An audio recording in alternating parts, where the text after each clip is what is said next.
following is a special marine warning from the National Weather Service. The National Weather Service in Chicago has issued a special marine warning for Lake Michigan from Winthrop Harbor to Wilmette Harbor, Illinois, 5 nautical miles offshore to mid-lake. Wilmette Harbor, Illinois, near shore and adjacent open waters from Winthrop Harbor to Wilmette Harbor until 6:30 p.m.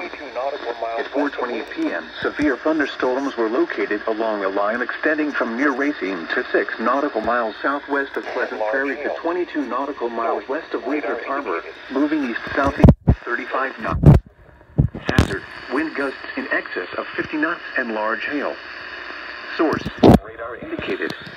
Impact, boats could suffer significant structural damage in high wind and hail. The Coast Guard or the National Weather Service.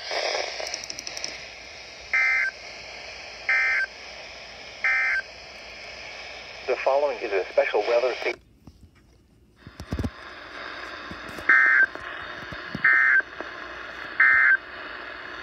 The following is a